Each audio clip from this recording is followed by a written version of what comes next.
देख रहे हैं बिग न्यूज और मैं हूं शिल्पा सेठ। सबसे पहले मैं बिग न्यूज की पूरी टीम की ओर से अपने सभी दर्शकों से अपील करना चाहती हूं कि घर पर रहे, सुरक्षित रहे, बेवजह घरों से बाहर ना निकले।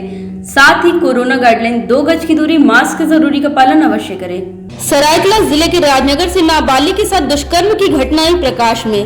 पुलिस ने अपराधियों को धर दबोचा। ट्रांसपोर्टर से 5 लाख रुपए की रंगदारी की मांग, नहीं देने पर जान से मारने की दी धमकी। सोनारी स्थित आरएमएस स्कूल में फीस की गई वृद्धि, अभिभावक हुए गोलबंद होने को मजबूर। नाबालिग के साथ दुष्कर्म के 3 आरोपी हुए गिरफ्तार। पुलिस की सक्रियता से 4 घंटे में दबोचे गए सभी आरोपी। सरायकेला जिला के राजनगर पुलिस ने मंगलवार तड़के सुबह एक नाबालिग के साथ दुष्कर्म की घटना को अंजाम देकर फरार हुए 3 अपराधियों को महज 4 घंटे के अंदर गिरफ्तार कर लिया। मामले के संबंध में जानकारी देते हुए सरायकेला एसपी मोहम्मद अशी ने बताया कि मंगलवार तड़के सुबह 3 बजे पुलिस को सूचना प्राप्त हुई कि राजनगर थाना क्षेत्र अंतर्गत दिशोम जाहिर जंगल में एक नाबालिग के साथ सामूहिक दुष्कर्म की घटना को अंजाम दिया गया है। इस घटना की जानकारी मिलने के फौरन बाद पुलिस द्वारा सक्रियता दिखाते हुए लगातार छापेमारी अभियान चलाया गया और दुष्कर्म के आरोपी चमरू गागराई, धनमान खालको और राजू तिर्की को पुलिस ने फौरन गिरफ्तार कर लिया है। वहीं आरोपी ने दुष्कर्म की घटना को अंजाम देने की भी बात स्वीकारी है, जिसके बाद पुलिस ने तीनों दुष्कर्म अपराधियों को न्यायिक हिरासत में भेज दिया है। राजनगर थाना क्षेत्र का है। आज एकदम तड़के सुबह 3 बजे के आसपास पुलिस को सूचना मिली कि दिशोम जाहिर जंगल राजनगर थाना अंतर्गत में एक नाबालिग लड़की के साथ 2-3 लड़कों ने मिलकर सामूहिक बलात्कार किया है, जिस पर तुरंत एक्ट करते हुए पुलिस ने 4 से 5 घंटे के भीतर ही तीनों अभियुक्तों को गिरफ्तार कर लिया। इसमें कांड संख्या 33/21 दर्ज की गई है, जिसमें 376 और पॉक्सो एक्ट इत्यादि के अंदर कांड दर्ज किया गया है। इसमें चमरू गगराई, ये राजनगर का है, धनमान खलको, ये उरांव टोला राजनगर का है, और राजेश तिर्की, ये भी उरांव टोला राजनगर का है। इनको गिरफ्तार करके जेल भेज दिया गया। इस पूरे छापामारी अभियान में थाना प्रभारी राजनगर के नेतृत्व में एक टीम का गठन किया गया था, जिसने 4 से 5 घंटे में त्वरित कार्रवाई करते हुए सभी अभियुक्तों को गिरफ्तार कर लिया। 6 जून को एक ट्रांसपोर्टर हैं धनंजय सिंह नाम के, तो उनसे किसी ने फ़ोन पे 5 लाख रुपए की रंगदारी की मांग की थी, नहीं तो उसके बदले में उनको जान से मारने की धमकी दी थी। उस पर भी पुलिस अनुसंधान में लगी थी और तब से पुलिस काम कर रही थी। उसी में काम करते हुए 36 घंटे के अंदर ही रंगदारी मांगने वाले व्यक्ति को गिरफ्तार कर लिया गया है। इसका नाम है बुद्धेश्वर हांसदा और ये रघुनाथपुर निमडीह का निवासी है। इसने अपना अपराध स्वीकार कर लिया है। क्या इसके ऊपर पूर्व में भी एक इसमें कांड दर्ज है। फिलहाल अभी जब कोई जानकारी है, कांड है और भी बाकी हम देख रहे हैं लूट का। ट्रांसपोर्टर से 5 लाख रंगदारी मांगने का आरोपी हुआ गिरफ्तार। वहीं एक अन्य मामले का भी खुलासा करते हुए सरायकेला एसपी मोहम्मद अशी ने बताया कि ट्रांसपोर्टर से 5 लाख रंगदारी मांगने के लिए एक आरोपी को भी पुलिस ने गिरफ्तार करने में सफलता प्राप्त की है। बताया जाता है कि कांड्रा थाना क्षेत्र निवासी ट्रांसपोर्टर धनंजय सिंह को फोन करके 5 लाख रंगदारी की मांग की गई और रंगदारी के पैसे नहीं देने पर जान से मारने की धमकी दी गई, जिसके बाद ट्रांसपोर्टर द्वारा स्थानीय कांड्रा थाना क्षेत्र में एक मामला दर्ज कराया गया। इधर पुलिस द्वारा टेक्निकल अनुसंधान करते हुए रंगदारी मांगने के आरोपी अपराधी नीमडी थाना क्षेत्र के रघुनाथपुर निवासी बुद्धेश्वर हांसदा को गिरफ्तार कर लिया। बताया जाता है कि आरोपी पूर्व में भी आपराधिक घटनाओं में शामिल। जमशेदपुर के सोनारे स्थित आरएमएस स्कूल के द्वारा कोरोना काल में बेतहाशा फीस वृद्धि कर दी गई है, जिसके खिलाफ अभिभावक गोलबंद होने लगे हैं। गौरतलब हो कि सरकार द्वारा ये निर्देश दिया गया है कि कोरोना काल में स्कूल प्रबंधन फीस में बढ़ोतरी नहीं कर सकते हैं। यहाँ पहुंचे अभिभावकों का कहना था कि स्कूल प्रबंधन के द्वारा फीस में 40% की बढ़ोतरी कर दी गई है, जो बहुत ही ज्यादा है। वैसे इस स्कूल में अधिकतर मध्यम वर्ग के छात्र पढ़ते हैं और इनके अभिभावक इतने सक्षम नहीं है कि इस कोरोना काल में इतना ज्यादा फीस का भुगतान कर सके। शासन से पूर्व में वार्ता हुई थी, फीस को लेकर के लोगों के पास समस्याएं आ रही थी कोविड को लेकर के। उसके बाद विद्यालय ने कहा कि जो है इंस्टॉलमेंट में करके आप जमा कर दीजिएगा।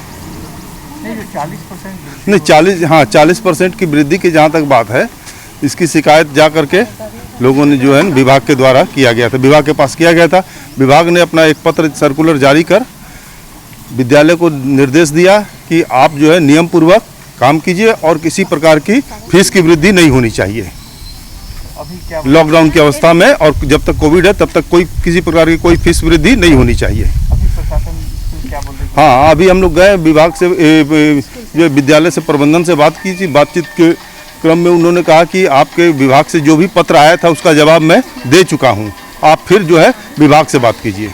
आजादी के 74 साल बीत चुके हैं, लेकिन अभी तक पूर्वी सिंहभूम जिले के पोटका प्रखंड जादूगढ़ स्थित भटनी पंचायत के लोग मूलभूत सुविधा से महरूम हैं। 74 साल बीतने के बावजूद भी अब तक इस गांव में न बिजली है, न पानी और न ही सड़क है, जबकि इस इलाके में 15 आदिवासी परिवार रहता है। इस इलाके का विकास नहीं होने के कारण इस गांव में कोई शादी नहीं करता है। इस गांव की बच्चियां शादी के इंतजार में अपनी जिंदगी गुजार देती है या कहीं जाकर शादी कर लेती है। इतना ही नहीं, इस गांव से कोसों दूर स्कूल है जहां इस गांव के बच्चे पढ़ने जाते हैं ताकि शिक्षित हो सके, जबकि इस गांव में महज आधा किलोमीटर की दूरी पर 80 मेगावाट का इचरा विद्युत आपूर्ति ग्रिड है।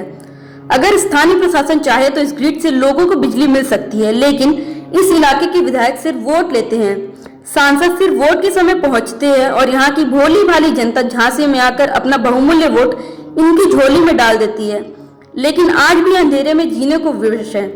कहने को तो आदिवासियों का विकास हो रहा है, लेकिन यह कैसा विकास जो जमशेदपुर शहर से महज 15 किलोमीटर दूरी पर बसा यह गांव आज भी उजाले का इंतजार कर रहा है, जबकि गांव से महज 1 किलोमीटर की दूरी पर भारत सरकार का उपक्रम जादूगढ़ माइंस है। लेकिन इस गांव के लोगों के नसीब में न तो बिजली है, न शुद्ध पेयजल और न ही आने जाने के लिए सड़क, शिक्षा और स्वास्थ्य के लिए अस्पताल है। यह झारखंड की आर्थिक राजधानी जमशेदपुर से सटे गांव का ये हाल है। 2009 से हम लोग घर बनाया है यहाँ पर। हाँ, 2009 से अभी तक कुछ मिला नहीं। क्या क्या नहीं मिला? क्या क्या? पानी भी नहीं मिला है, बिजली भी नहीं मिला है, कुछ भी नहीं मिला है। 2009 से हम लोग ये सड़क बन रहा ना, क्या सड़क भी नहीं बन रहा है। क्या नाम है? मेरा नाम है मंगल मुर्मू। सर, हम लोग यहाँ आदिवासी कई दिनों से रह रहे हैं, पर आदिवासी मुख्यमंत्री है, फिर भी हम लोगों को यहाँ बिजली की कमी है। इसीलिए हम लोग चाहते हैं कि मुख्यमंत्री से आदिवासी के लिए हम लोगों की बिजली की मांग की जाए। क्या क्या दिक्कतों को झेलना पड़ता है? यहाँ पर बच्चे का पढ़ाई का भी बड़ी प्रॉब्लम होती है, आने जाने का भी प्रॉब्लम होती है, और साथ ही हम लोग बहुत से मुश्किलों का सामना करते हैं, जैसे जंगल किनारे हैं, सांप वगैरह बहुत कुछ आता है, और यहाँ सड़क का भी निर्माण नहीं किया गया है, पानी का भी असुविधा है।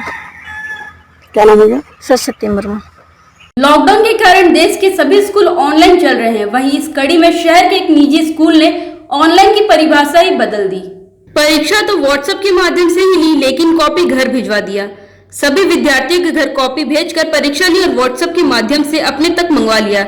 इतना ही नहीं, दूसरे दिन भेजे गए कॉपी को भी स्कूल तक सबमिट करा लिया गया अपने कर्मचारियों के माध्यम से, और उसी के आधार पर बच्चों को अंक मिला। वैसे स्कूल का कहना है कि ऑनलाइन के माध्यम से स्कूल ऑब्जेक्टिव सवाल में सिर्फ टिक लगवाते हैं, लेकिन हमने ऑब्जेक्टिव सवाल का जवाब भी बच्चों से ही लिया है ताकि बच्चों का सर्वांगीण विकास हो सके, और इससे बच्चों को स्कूल में लिखने का जो प्रैक्टिस था वह भी बरकरार रहे और बच्चा यह समझ पाते रहे कि हम स्कूल में ही पढ़ रहे हैं। यानी यह नया तरीका वाकई अन्य स्कूल अपनाता है या नहीं, लेकिन इतना तो जरूर है कि इस स्कूल में नया कर दिखाया है जो शहर में चर्चा का विषय बना हुआ है।